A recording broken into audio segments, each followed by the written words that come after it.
Hello YouTube, welcome back to G-Pop's Adventures. So, I'm not working on the Astro today. You can see him, well, you might be able to see him back there in the carport.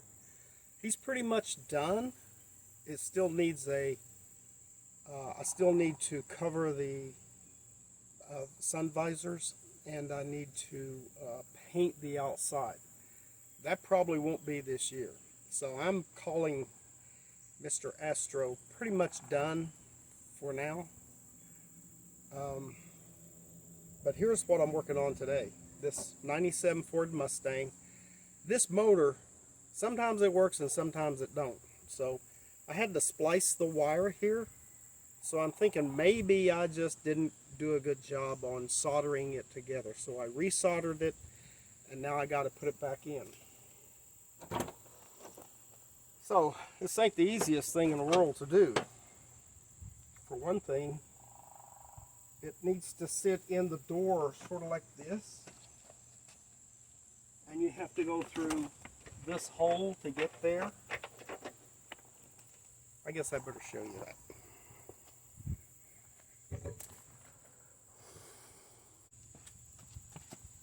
Okay, so I rearranged the camera so maybe you'll be able to see it. So this motor sits in there kind of like this, and you have to put the screws through this hole, and this hole, and then this part right here fits into this hole. So you can put your screwdriver in there once you get it inside the door and sort of adjust it so that you can get it in the right spot. But I just want to see if this thing is going to work.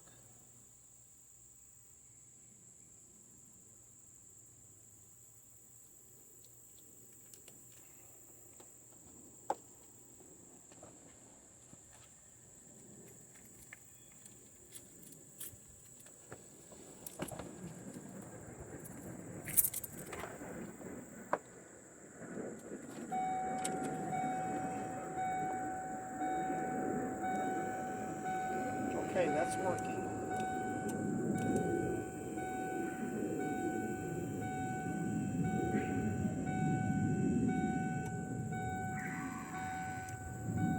This window has an automatic down, so you can push the button and release it, and it'll keep going for about, I don't know, 10 seconds maybe, and then eventually stop. This relay right here is what's doing that. I thought that relay was bad.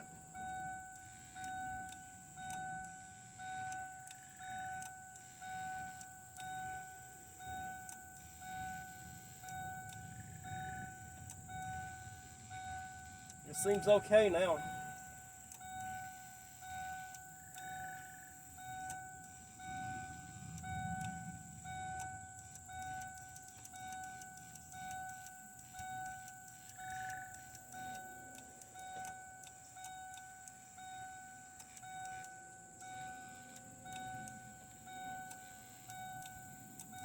It could be the brushes in the motor, but I guess for now I'm going to put it back on there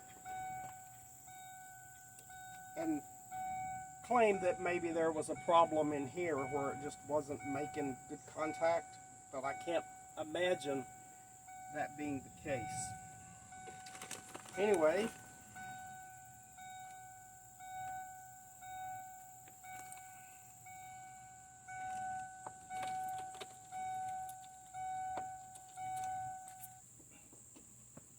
so this ain't the easiest thing to do. You got to bury your arm in the door and get this wire up through there.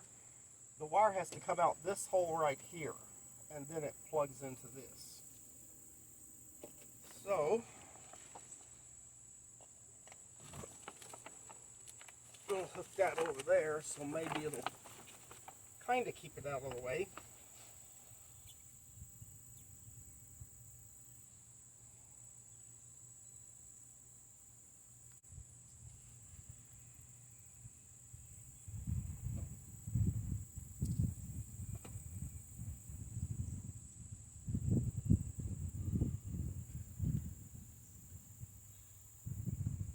So I guess it sits in there like that, with the motor stuck back that way. You can't stick the motor this way because your wire is going to be in the wrong spot, and this motor would get in the way of the bracket.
And I had to loosen this nut and this bolt because that thing's got to come back, or you got to push it out to get the motor out.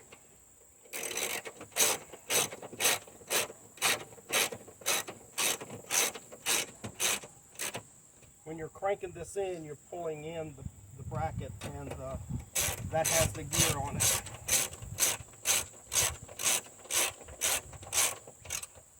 I guess they would call that the window regulator.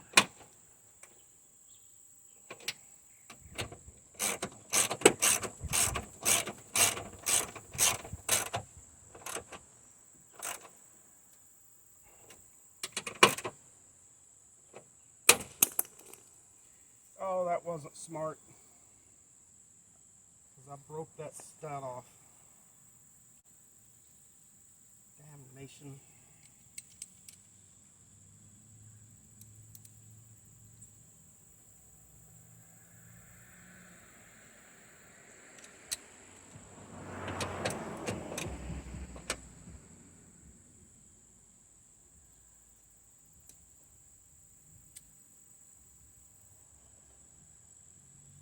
I think that stud is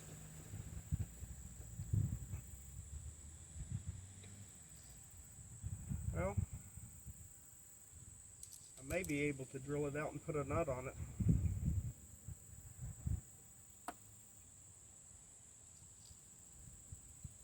Well, I'll see if it works. I'll deal with that later.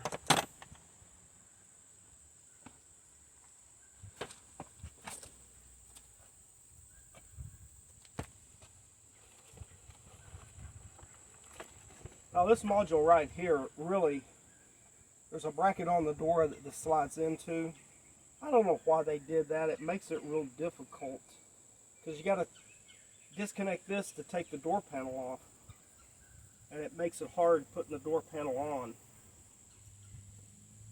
I don't know why they did that. I would have just put it behind the door panel somewhere. See, there's plenty of space there for it, but I'll put it where they had it.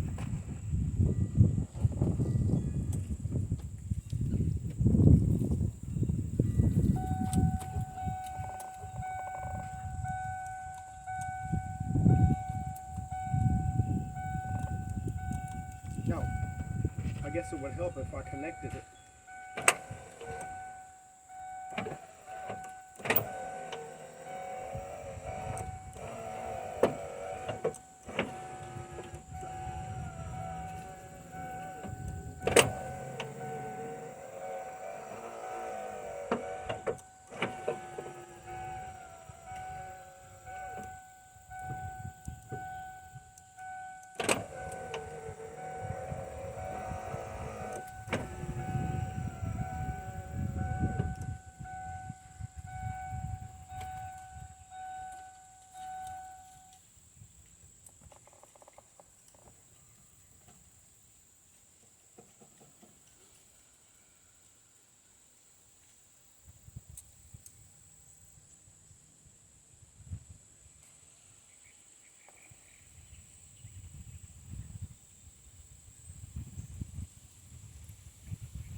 go see if I can find a bolt. Maybe I can turn, maybe that thing is screwed into the frame, and I can take it out.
Okay, so you remember the bolt that I broke? Well, I got the nut off of that broken bolt, and then I tapped this with a real small drill bit. I actually drilled out the existing stud that was in there, and then I threaded it. It was a 8mm 1 pitch, and so I tapped it out with that and cut the head off of the bolt that I had bought at the store and screwed that stud in, and it's holding quite well. So I didn't have to buy the whole door mechanism for the window regulator, and I think that was a pretty neat repair. I put some RTV, some of this Permatex clear adhesive sealant, and I think that'll hold. It really, all you have to do is stop that stud from turning, but if you turn it and the whole stud and the washer and the nut all comes out together, that's no big deal because it's threaded on the stud side. I'm not sure if that was threaded to begin with. It may have been, but I didn't have any way to check it unless I pull that whole mechanism out, which there's several nuts. It would have been pain in the butt to get out and back in because I would have had to disconnect the window. I would have had to take these scissors loose. It would have just been a big hassle. So anyway, I think I got him fixed. So let me try him again just to make sure. And I don't think I'm going to put this door panel back on until tomorrow, but I'll show you that. Alright, now let's see if it's working. Oh, it goes up. Okay, I'll try the automatic down.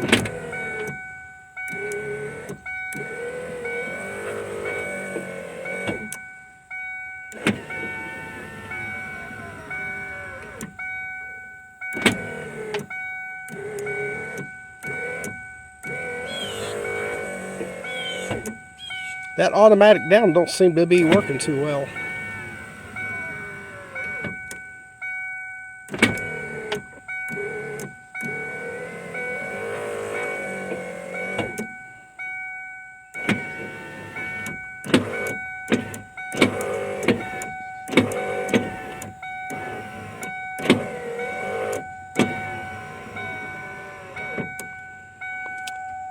Well, it's working right now, so.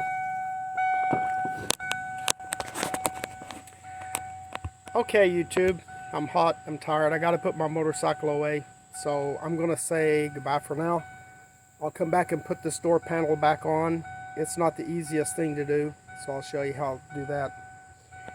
And I'll clean up my tools, put my motorcycle away, and it's time for rum and tea. Unsweet tea and rum is a good drink. But it'll put you to sleep, at least it does me. Bye now.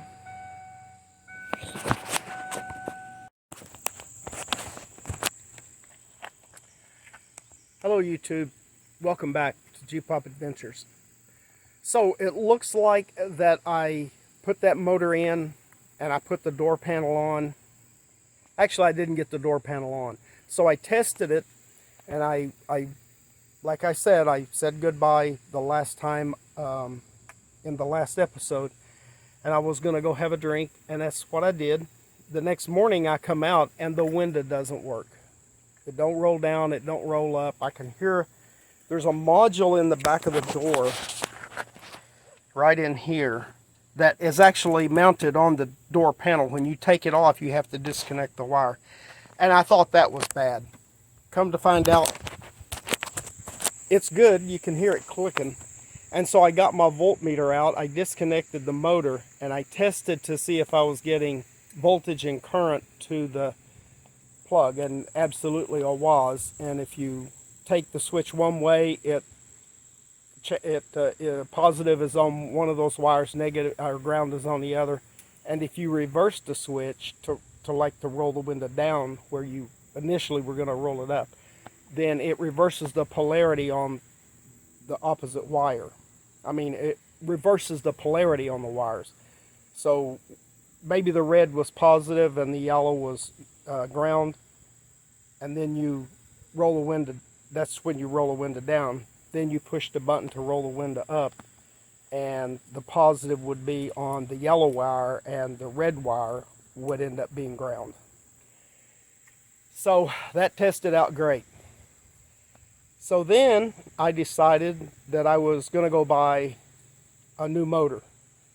Well, I got to Advanced Store, and it was like all you could get was the entire regulator, which includes the brackets that hold the window and mount to the door frame, along with the motor and the gearbox. I didn't want that because it was like $117. So he said he could get one for about $70, but it would be 2 days from now.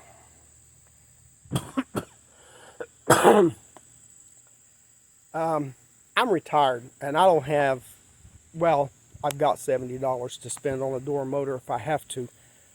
But what I decided to do was come home and make absolutely sure the motor was bad.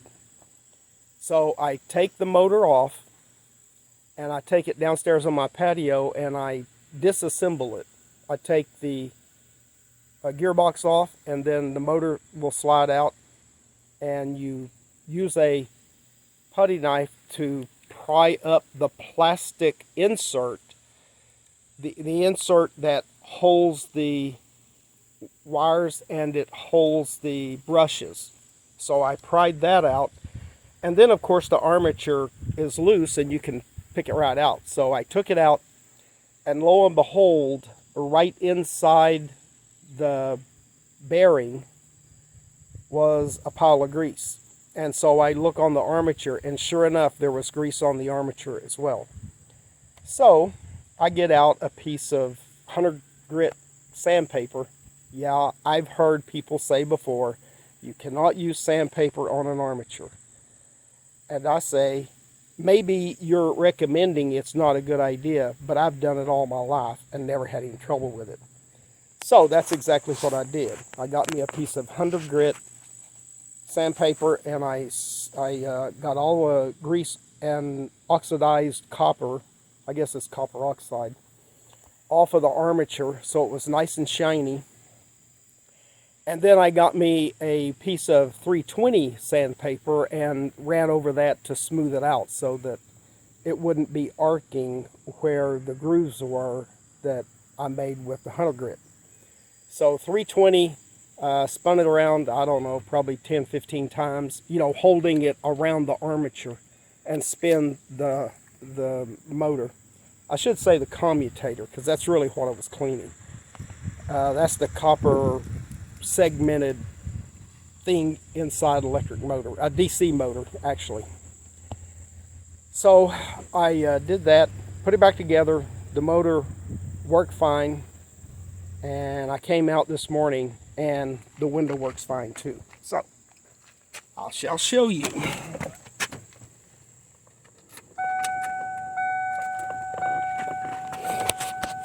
Okay, so down, and it goes down, and up, it's up. Now if I push and release that button, it should automatic all the way down, and it does. There is no automatic up, so you have to hold it all the way to the top. And so there you go.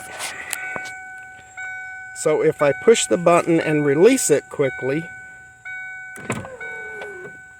then it goes all the way down. It's a little warm, and the window was a little stiff from where I was messing with it.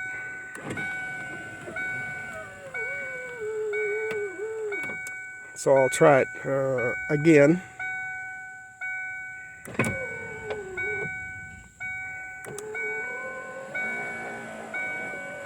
Okay, so when it gets a little warm, I guess it doesn't, it uses more current or something in the motor. And so that box is detecting that less current, and so it drops it out. So anyway, I'm calling this, it's noisy. Okay. Okay, so the window works, and I saved myself $70. And so that was a good thing, I say. A good thing. I like $70 in my pocket. What I like even worse is spending $70 for something that I didn't really need, and if I hadn't have done that, I would have had a motor that was good, a gearbox that was good, and I wouldn't know it was good because I didn't follow through. Anyway, that's where a voltmeter comes in handy. So, the Mustang is now fixed. I'm happy, and everything is cool. Bye, YouTube.